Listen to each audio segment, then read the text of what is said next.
Alberto the Explorer. Gigantes Islands. Ang Gigantes Islands o kilala rin sa tawag na Islas de Gigantes ay isang remote group of islands na makikita sa bayan ng Carles at Estancia sa probinsya ng Iloilo. Tinatayang 3 hanggang 4 na oras ang biyahe mula Iloilo City patungo sa nasabing isla. Ang sabi ng mga lokal ng probinsya, tinatawag daw na Gigantes ang isla dahil ito daw ang paliguan ng mga higante noong unang panahon. At ayon din sa mga local legends, ay may mga kabaong na natagpuan sa isla na may malalaking buto ng mga tao.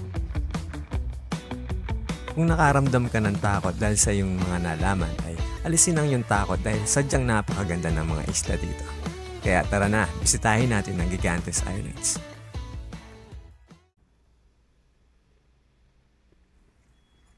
Go Hotels, Old Iloilo City.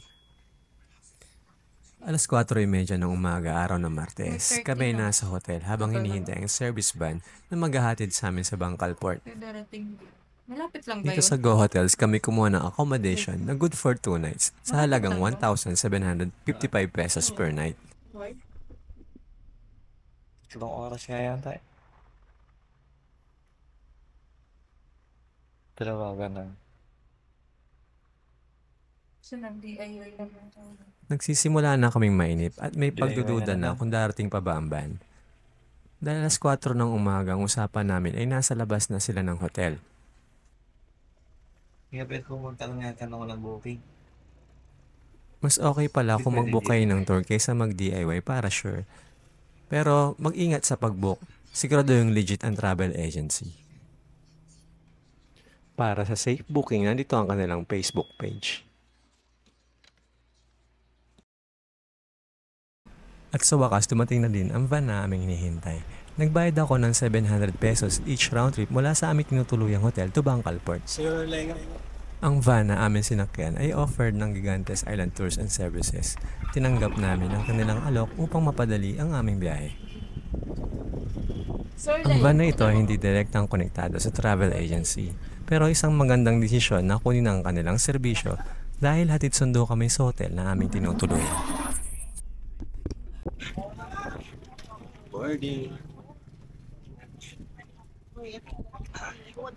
Dumating kami ng port around 8 a.m. Ang boarding time ay 9 a.m. kaya nakapag-almusal pa kami bago mag-umpisa ang island hopping.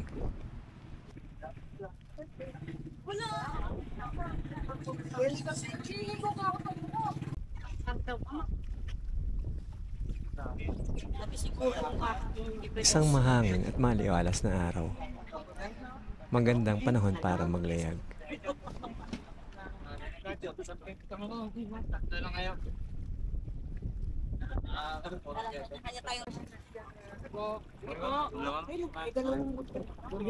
Dalawa din kayo, ma'am.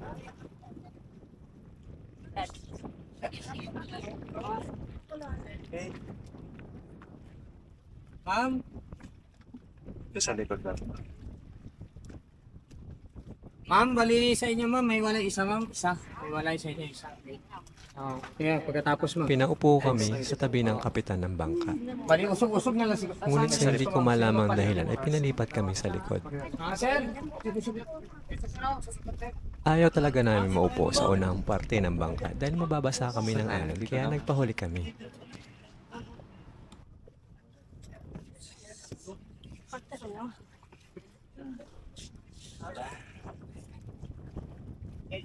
Ano mo, para mag-traffic kayo paluto. So po kayo. Ay na, alis na tayo.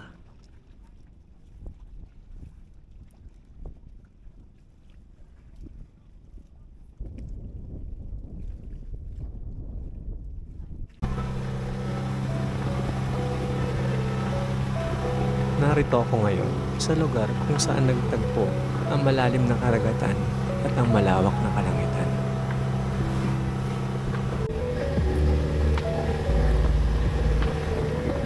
Habang kami naglalaya, ay maririnig lamang ang malakas na ugong ng makina at malakas na ihip ng hangin.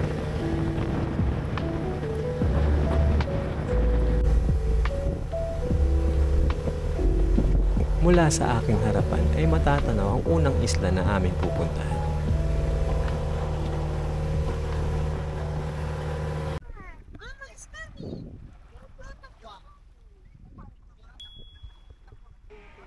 Little Boracay ng Gigantes Island.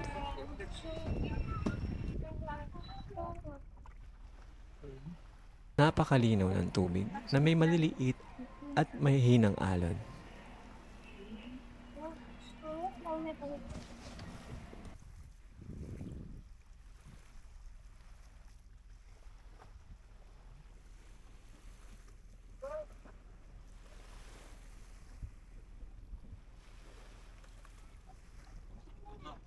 Kapansin-pansin din sa baybayin nito ang mga naglalakihang mga bato at ang mga luntiang dahon mula sa mga puno.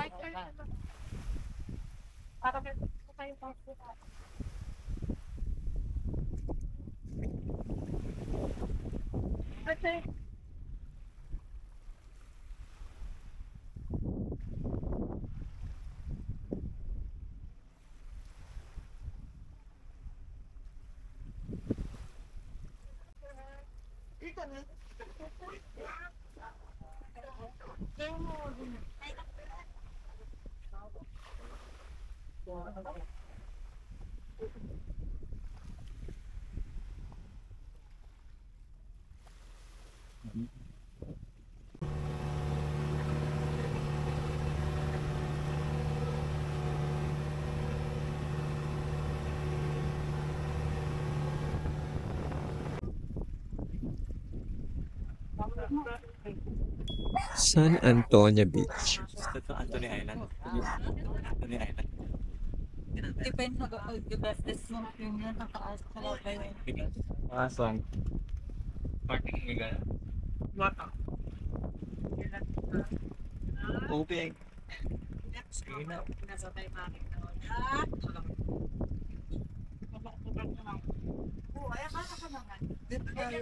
Oo ba? Ganda.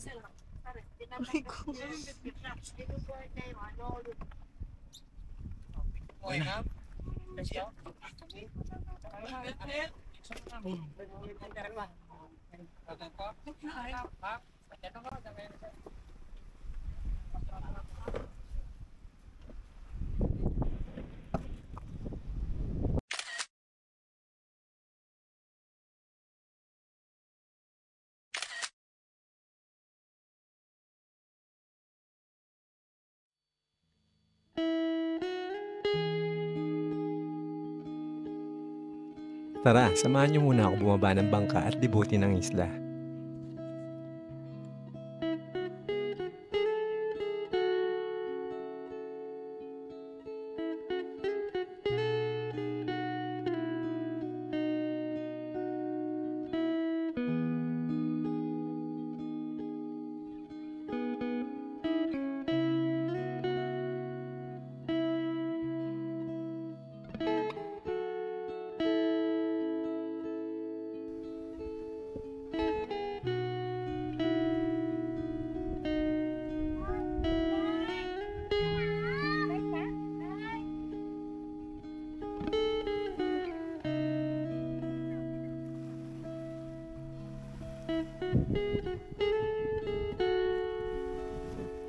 Bakit pa? Right. Ano pa?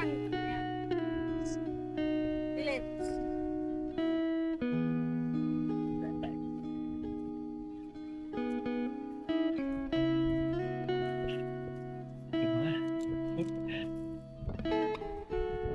Oh, shit.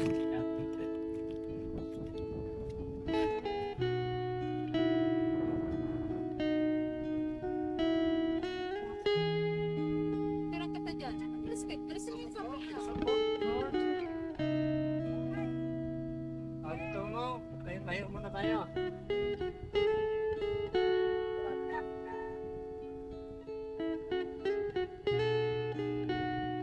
Diyan lang kayo sir. So dito kayo mo. Meron pa sa picture sir ha? Di ba? Tayo mo kayo. Tayo kayo. Kunin natin yung laptop vision.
Kabugaw Kamay. Baba na tayo. Sa lahat ng mga isla dito sa Gigantes Island ay masasabi ko na isa ito sa paboritong isla ng mga turista dahil may parte ng isla na kailangan mo umakyat ng hagdanan pataas ng burol upang makapaglitrato sa kabuuan ng isla. At dahil dito ay tinawag din itong Selfie Island.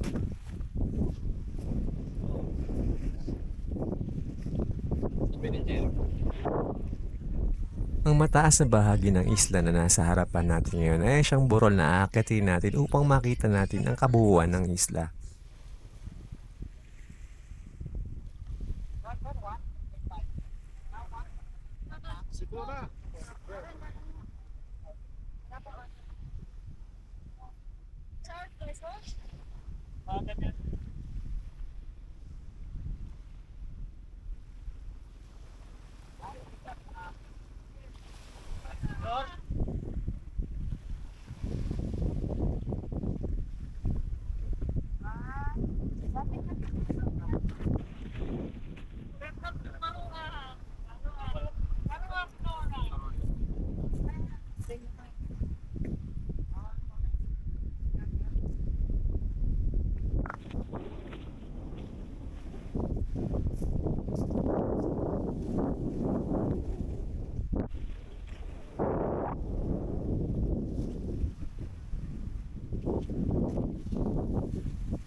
Tara, akyatin na natin ang mataas na bahagi ng isla upang makita natin ang kabuuan nito.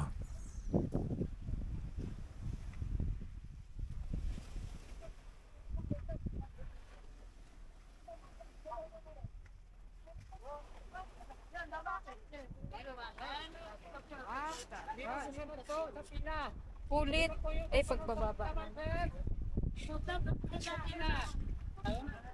Bara na. Eh, sige na yan.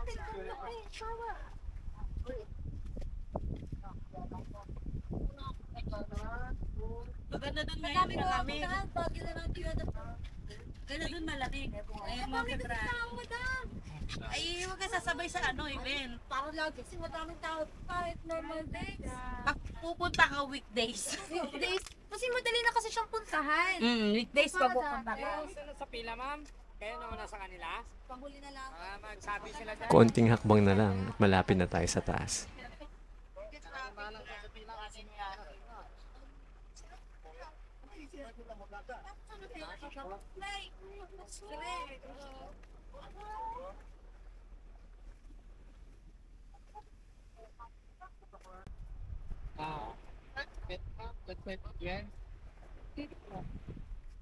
Okay, 1, 2, 3. Cut ng sunod naman.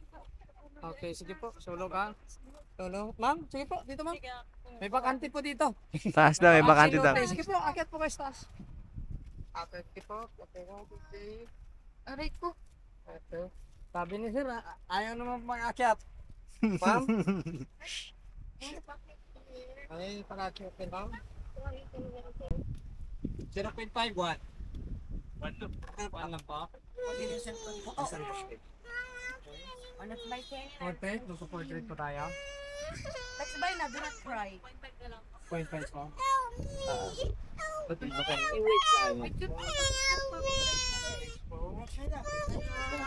Picture mo pa ako.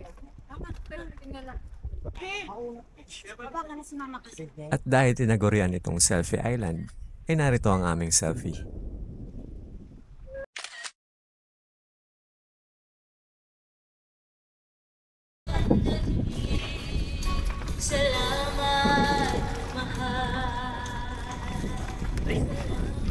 Pagkatapos namin sa Kabugaw Gamay, ay kumain muna kami ng tanghalian sa kanilang main island. Ito ay free lunch hosted by Gigantes Island Tours and Services. Naghahain sila ng crabs, shrimps, native tinola, scallops at mga prutas. Prutas na yun. Gusto mo mag-swimming? Pero sa mga gusto pa dyan mag-picture, ito muna. Picture muna kayo. Okay, sige ya. Picture. Okay, 1, 2, 3. Okay, next pose. Next pose. Tangke Lagoon. Pose. Pose. Pose lang. Ang Tangke Lagoon ay isang natural na saltwater pool na popular sa mga turista dahil sa tubig nitong kulay emerald green at nagtataas sa mga rock formation na nakapalibot dito. Sige po, sige lang. Okay, 1, 2, 3. Okay, next pose. Next pose again. Tago ko na lang sila sa ulo mo. Okay, next pose. Next pose again. Again. Again. Okay na. Okay, nagawalap si mama. Dalawa kayo? Dalawa? Ulo.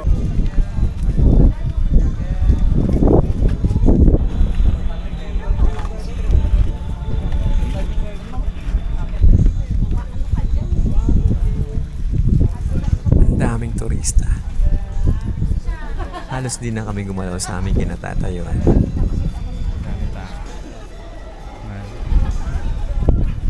Magandang senyalis ito para sa mga lokal ng Gigantes dahil nagpapahiwatig ito ng malusog na turismo.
Nilo, di ba tayo mawin ko? Kakain pa tayo. Babarik pa tayo.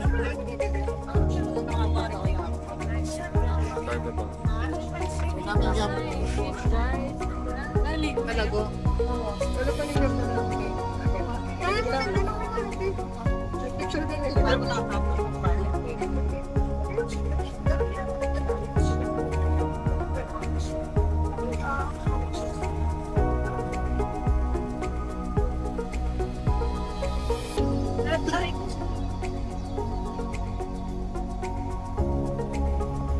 Hindi na ako. Doon sa kabilang isla siguro mga kesinan. Kung merong dahil.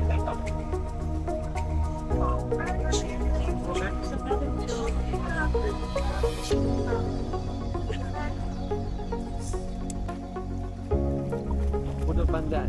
Pulo Pandan. Isang maliit na isla na may mabatong shorelines. Meron din isang maliit na tindahan dito o Tiangge kung tawagin ng mga Ilonggo. Walang toilet or CR dito at ganoon din sa Tangke Lagoon.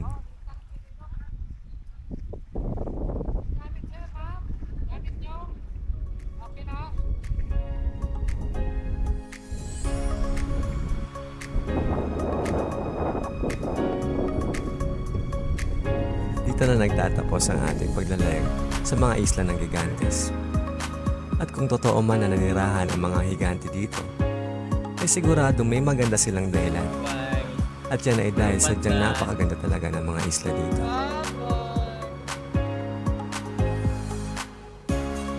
Paalam, Gigantes. Tunay na higante ka sa taglay mong kagandahan.